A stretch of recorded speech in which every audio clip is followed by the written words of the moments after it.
자, 이 춘수감사주일이기 때문에 우리가 감사라고 하는 주제로 말씀을 나누겠는데요. 사실 이 감사라는 주제는 한번 다루고 넘어갈 만큼 그렇게 가벼운 주제가 아니에요. 굉장히 우리의 삶의 변두리 주제가 아니고 또 성경에서도 우리의 삶과 신앙의 핵심적 주제 안에 바로 이 감사가 있습니다. 이 감사라고 하는 키워드예요. 이게 어마어마한 우리의 삶을 풀어가는 그런 핵심적 키워드 주제라고 생각할 수 있습니다.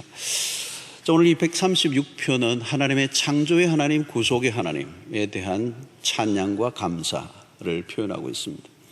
조금 더 디테일로 얘기하면 출애굽하게 하신 히브리 민족이 그 애굽에서의 종으로부터 구출을 해내시고 홍해를 건너게 하시고 광야를 지나게 하시고 또 가나안에 이르게 하신 그 모든 과정에 대한 창조의 하나님, 구속의 하나님, 그리고 출애굽하게 하신 하나님, 가나안을 정복하게 하신 하나님, 이 삶의 모든 이스라엘의 역사 속에 하나님에 대한 감사로 표현된 시가 136편입니다. 자, 오늘 이 시에서 26절까지인데 다 읽지는 않았습니다. 오늘 16절까지 읽었지만 26절까지 다 포함하는 것인데요. 크게 큰 덩어리로 하면 세 덩어리 정도로 좀 나눌 수가 있습니다. 첫 번째는 감사를 할 때 하나님에 대한 감사는 하나님에 대한 감사. 자, 오늘 1절 보면 여호와께 감사라, 여호와께 감사라. 1절 한번 띄워주시겠습니까? 여호와께 감사라, 그는 선하시며 그 인자하심이 영원하미로다. 네, 안 띄워도 괜찮습니다. 들으셨죠?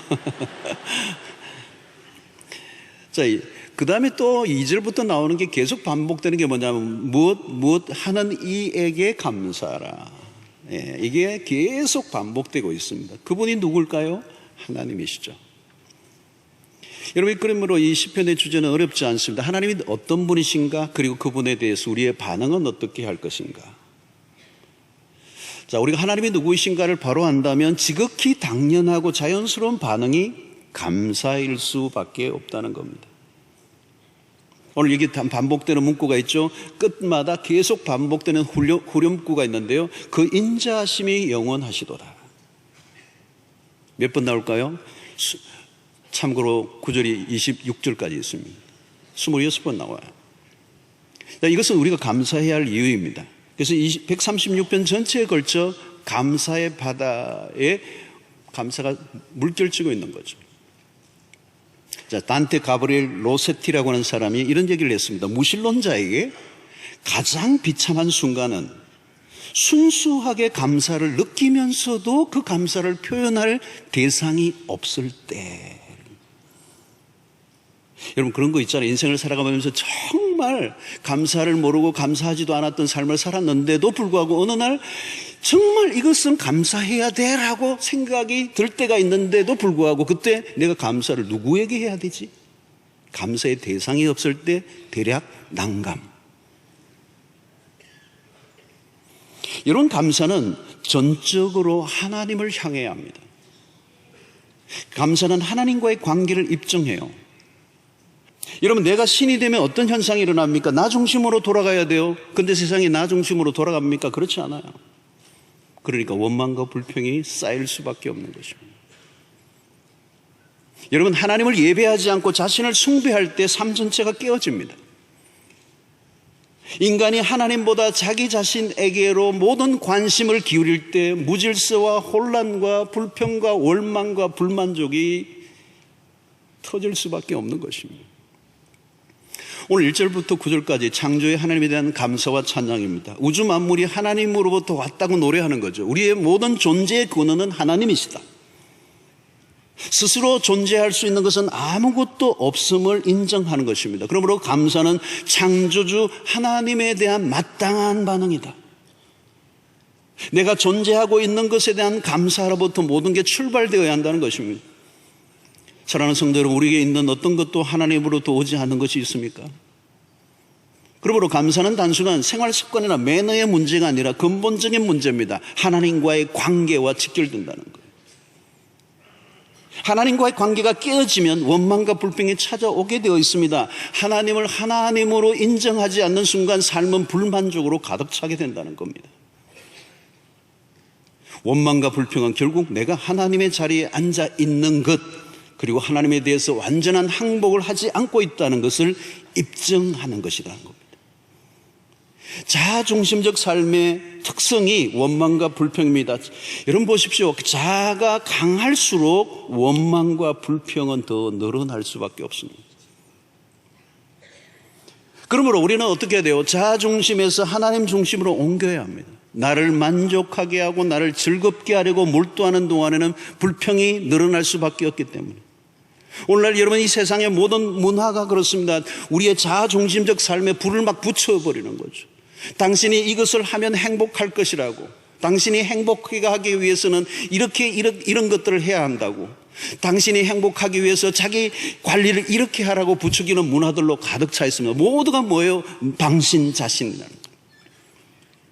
그런 관점에서 예배가 얼마나 중요한지 모릅니다. 우리가 하나님의 자리에서 내려오는 것, 하나님을 하나님으로 인정하는 것, 자아중심적 삶에서 하나님 중심의 삶으로 돌아가야 한다는 거죠. 우리의 모든 시선을 하나님께로 옮겨놓는 작업이 바로 예배의 시간.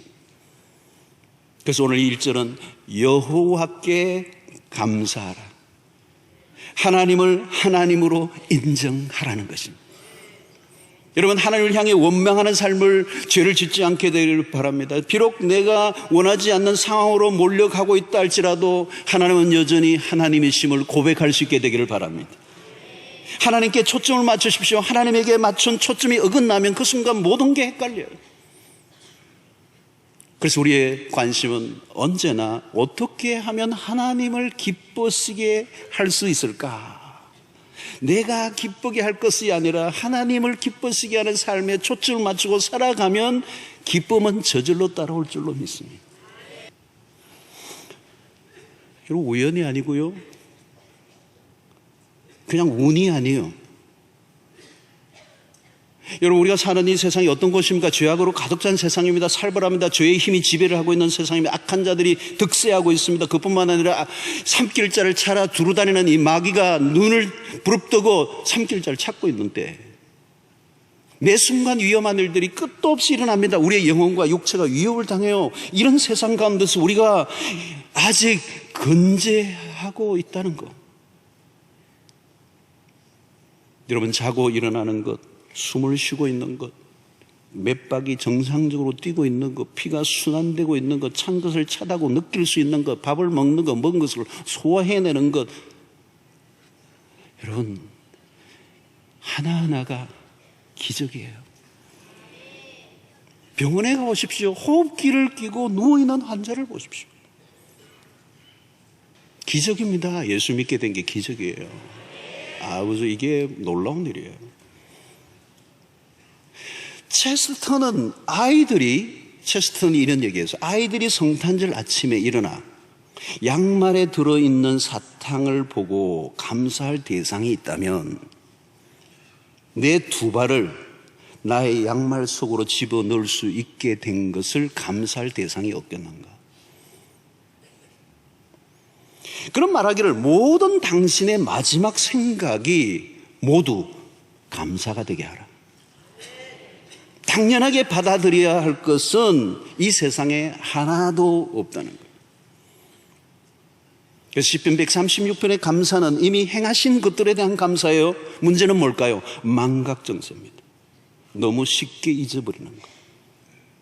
이스라엘 백성들의 망각정은 심각했습니다. 아침에 받은 은총을 점심 먹으면서 잊어버려요.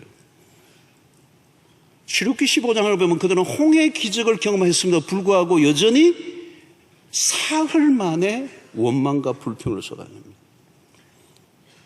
여러분, 출애굽의 기적이 뭡니까? 홍해를 가르는 기적이 어떤 거죠, 여러분?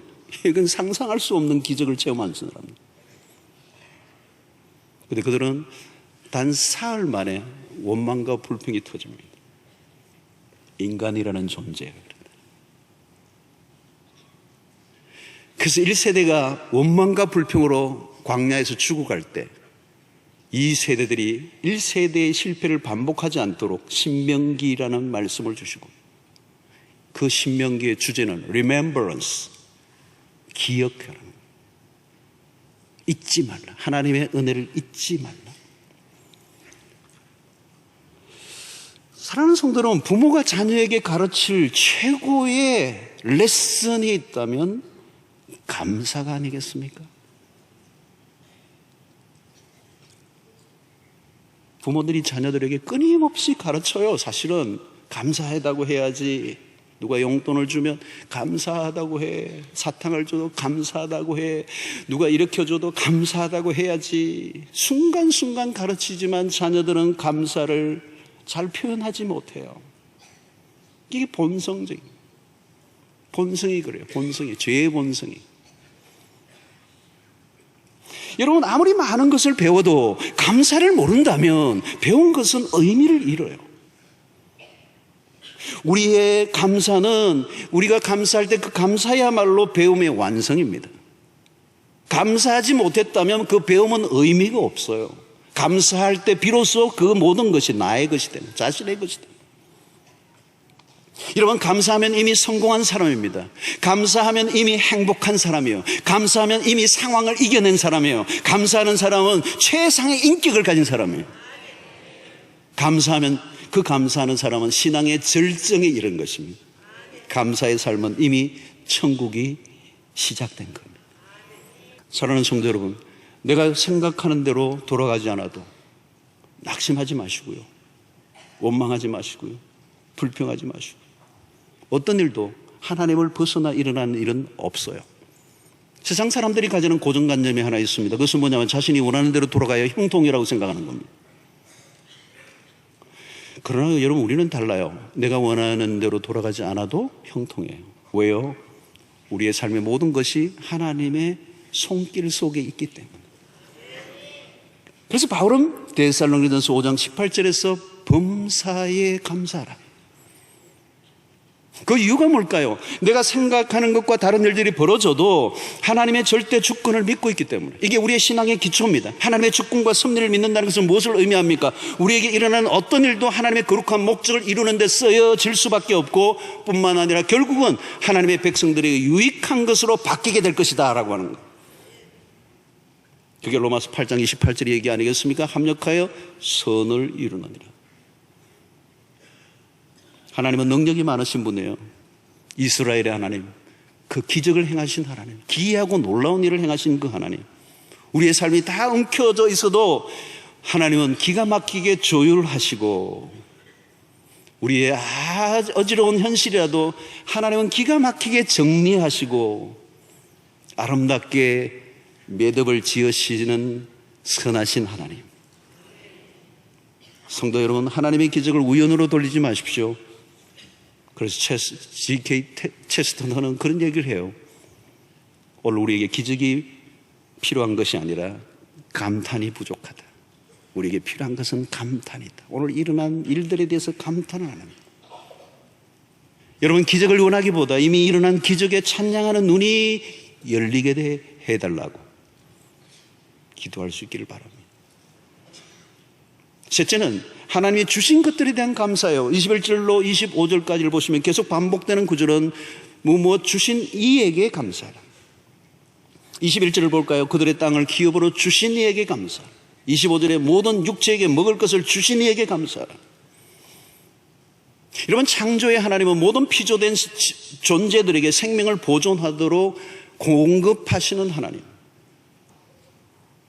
여러분, 불평이 왜 일어나는 것입니까? 어디에 초점을 두느냐에 따라 달라집니다. 있는 것보다 없는 것에 더 초점을 두면 불평하게 되어 있습니다. 더 무엇이 주어져야 행복한 것이 아니라 이미 주셨던 은혜를 기억해 보십시오. 다른 사람과 괜히 비교하지 마십시오. 비교할 때 우리는 어떻게 해요? 자기보다 훨씬 더 나은 사람하고 비교해서 스스로 그 열등감을 느끼고 불행해지잖아요, 여러분. 끝도 없어요, 그게. 그래서 여러분, 더 나은 사람들과 불평이 자꾸 생기면 빨리 아프리카 갔다 오셔야 돼요. 아프리카 한번 갔다 오셔야 돼요. 그러면 싹 없어져요. 싹 없어져. 저도 아프리카 갔다 오고 나니요. 아프리카보다 더 험한 데가 어떤지 아세요? 동남아시아, 필리핀 같은 데는 이 도시 빈면 도시를 들어가 보면요, 이거는 아프리카보다 더 끔찍해요. 상상을 초월해요. 이렇게 지구 아래 이렇게 사는 사람이 있네. 모든 원망과 불평 다 사라져요. 마귀는 에덴 동산에서 늘 속삭이죠. 자꾸 부족한 것처럼 마음을 흔들어 놓는 거예요. 너가 뭔가 부족해. 너는 뭔가 불완전해. 이것을 가져야 돼. 여러분, 그 순간 마귀의 속삭임이라는 사실을 알고 선포하세요. 이 끌떡거림의 영화 사라질지어다. 여러분, 불평은 인간의 욕구에 집중할 때 생기는 겁니다. 욕구를 채우려고 할수록 더 목이 마릅니다. 여러분, 하나님 우리에게 최고를 주셨어요. 전부를 주셨어요. 모든 걸 주셨어요. 이보다 더 큰 선물이 없는 모든 것을 주셨어요. 무엇까지 주셨습니까, 여러분? 로마서 8장 32절에 자기 아들을 아끼지 아니하시고 우리 모든 사람을 위하여 내어주시니가 어찌 그 아들과 함께 모든 것을 우리에게 주시지 않겠는가. 감사는 받은 것을 받았다고 하는 것입니다. 주어진 것에 대한 가치를 인식할 때 우리는 감사할 수밖에 없어요. 한때 파리의 루블 박물관에 있던 다빈치의 모나리자라고 하는 그림을 잠시 잃어버린 적이 있다고 그래요. 그때 막 사람들이 이 그림을 잃어버렸다고 하자 막 수없는 사람들이 그 그림에 걸려있을 때보다 더 많은 사람들이 그 빈자리를 보기 위해서 방문객들이 찾아왔다고 그래요. 있을 때보다 없을 때 더 많이 찾아왔다고 그래요. 뭐죠? 대개는 잃어버린 이후에 그 가치를 깨닫는 거예요. 여러분, 감사란 가치를 알 때 터져 나오는 거예요. 생명의 가치를 아니까 아침에 눈을 뜨고 희열을 느끼는 거죠. 심장의 박동 소리를 들으면서 감동하는 거예요. 어제 죽어갔던 그 사람이 그처럼 살고 싶었던 그 하루, 그 내일, 오늘 내가 아침에 일어나 살아있다는 게 얼마나 감격스러워요. 가정이 얼마나 귀중합니까? 함께 남녀가 가정을 이루고 살아간다는 건 어려운 일이에요. 어르렁거리고 싸우기도 하고 이겼다 졌다 왼수다 내 사랑이라. 그게 가정이지만 그게 감사한 일이에요. 여러분, 교회에 대한 가치를 깨달을 때 교회에 대한 감사가 일어나게 됩니다. 좋은 교회를 다닐 때는 잘 몰라요. 좋은 교회가 온 세상에 널려 있는 줄 알아요. 아니에요, 여러분. 좋은 교회 다니는 것이 축복 중에 축복이고 감사 중에 감사예요. 좋은 사랑방 만나는 거, 그게 복이에요. 목자 잘 만난 것, 그게 복이에요, 여러분. 여러분, 이번 주간에 사랑방에 가면 목자에게 좀 뭔가 감사를 표해야 하세요, 여러분. 편지를 쓰는지 뭘 하든지. 하나님의 존재를 인정하는 사람들은 지금 주어진 모든 것들은 하나님으로부터 온 것인 것을 알게 되고 그 가치에 대한 반응을 하는 거예요. 그래서 오늘 26절 전체에 걸쳐서 계속해서 감사라 감사라 감사라 감사라로 노래하고 있어요. 우리의 삶의 전 영역에 대한 감사합니다. 모든 사건 속에서 하나님의 임재로 가득하고 때로는 고통마저도 감사로 받아들이는 모습. 그래서 바울은 범사에 감사를 할 때 이 범사란 고통을 포함하는 거죠. 지금 상태를 있는 그대로 받아들이고 감사하라는 것입니다. 이 범사에 감사라는 이 말은 무엇과 연결되는 것입니까? 고린도전서 15장 10절에 나의 나 된 것은 하나님의 은혜로 된 것인가와 연결돼요. 지나고 보면 나의 삶 속에 일어난 모든 일들은 하나님의 은혜였다. 이것은 로마서 8장 28절과도 연결되는 거죠. 모든 것이 합력하여 선을 이룬다. 범사, 모든 것. 어떤 사람은 자신이 겪는 고통, 실패, 절망의 원인을 하나님에게 찾고자 합니다. 하나님에 대한 피해의식 때문이죠. 하나님에게 원망을 쏟아냅니다. 감사란 상황의 문제가 아니라 마음의 태도의 문제이죠. 오늘날 사람들이 겪고 있는 불행은 감사의 상실에서 왔습니다. 요즘 다양한 정신적 질환들도 이 감사와 연관이 있어요. 육체적, 정신적 질병들은 감사하지 못한 마음으로 인하여 찾아온 것들이 굉장히 많아요. 사람들은 소유욕으로 신음하며 불만족의 숲을 거닐고 있습니다. 자족을 못하는 거죠. 여러분, 누가 부자죠? 자족하는 사람이에요. 누가 거지죠? 자족하지 못하는 사람. 여러분, 우리가 하나님의 능력을 의지하면 우리가 자족할 수 있다는 거죠. 어떤 상황과 악조건 속에서도 자족을 할 수 있다면 그런 영적 고수죠. 초월적 삶을 사는 것입니다. 염려할 일이 있으면 염려하고 비교하다가 불평에 빠져버리는 그런 삶이 아니라 어떤 삶에도 흔들리지 않는 삶을 살아갈 수 있는 힘은 우리가 그리스도 안에 있을 때 그분은 그 모든 것을 이기게 하시는 능력을 주시기 때문에, 그러므로 우리의 삶의 현장 속에 힘들고 어렵고 불평과 원망이 자꾸 찾아오면 우리가 해야 될 일은 뭘까요? 내가 그리스도 안에 있는, 그리스도에게 붙어있는, 그리스도 안에 있기만 하면 그리스도께서 우리의 모든 환경을 이기게 해 주시고도 남을 줄로 믿습니다. 오늘 136편 본문에서 계속되는 그 인자하심이 영원함이로다라고 하는 이 인자는 히브리어 우리가 잘 아는 헤세드라는 단어예요. 기가 막힌 단어입니다. 신구약을 관통하며 이어지는 하나님의 성품. 이 헤세드는 하나님의 언약과 깊이 연결되어 있습니다. 자, 하나님의 언약을 얘기할 때는 언제나 하나님 당신은 그 언약에 신실하시다. 내가 살아있는 것, 내가 어떤 형편에 있든지 상관없이 하나님의 신실함 속에 우리가 있다는 것.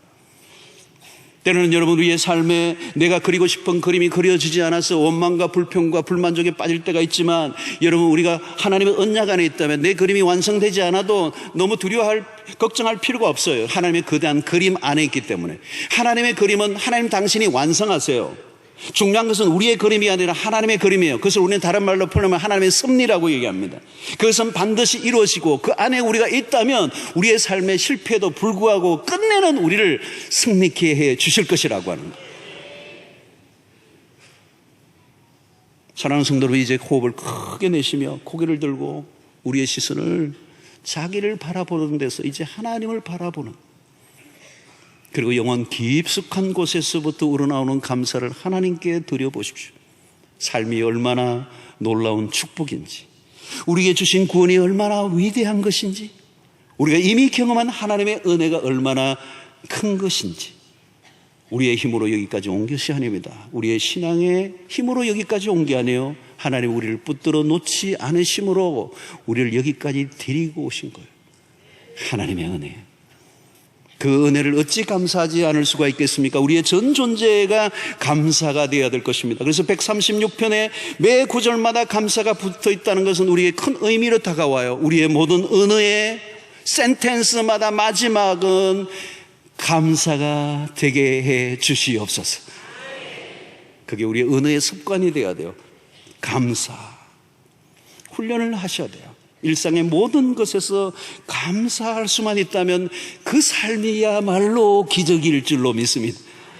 여러분, 누가 행복합니까? 감사하는 사람이요. 누가 승리한 인생입니까? 감사하는 사람이요. 누가 신앙생활을 잘하는 사람입니까? 감사하는 사람이요. 감사가 답입니다. 여러분들의 삶을 바꾸고 싶습니까? 감사를 회복할 수 있게 되기를 축원합니다.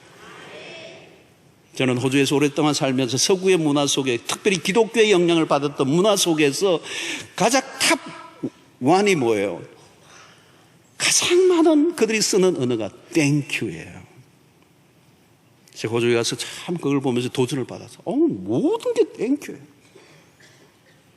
엘리베이터를 타려고 하는데 약간 비껴줬는데도 땡큐 그래요. 아마 그냥 먼저 타라고 얘기했는데 땡큐 하면서 타요. 우리는 그냥 타는데 약간만 뭐를 약간만 했는데 그냥 땡큐가 입에 익었어요. 야, 그게 부모 소상으로부터 받았는 기가 막힌 선물이구나. 저도 그게 입에 익어가지고요, 한국에 와서도 계속 나도 모르게 땡큐가 자꾸 나와요. 땡큐 그냥 뭐 식당에 가서도 뭐 하나 갖다 물수건 갖다 놔도 땡큐 그러고 땡큐 했는데 요즘은 어느 날 보니까 내가 많이 없어졌어요. 여기에 동화됐어요. 내가 동화됐어요. 사랑하는 성도 여러분, 하나님께 초점을 맞추시고 그분으로 우리는 존재하고 있습니다. 오늘 우리가 살고 있는 게 기적이에요. 오늘 우리가 구원받은 게 기적이에요. 숨 쉬고 있는 게 기적이란 말이에요. 하나님 우리에게 주신 것이 너무 많아요. 독생자까지. 어찌 감사하지 않을 수가 있습니까? 이 감사의 회복으로 여러분들의 삶이 다시 확 생동감 넘치게 다시 살아나는 역사가 있게 되기를 주의 이름으로 축원하고, 오늘 또 만나는 사람들에게 이 감사를 표현하는 은혜가 있게 되기를 바라고, 하나님께 오늘 또 100가지 1000가지를 감사할 수 있는 이유를 될 수 있는 여러분들 되시기를 주의 이름으로 축원합니다. 하나님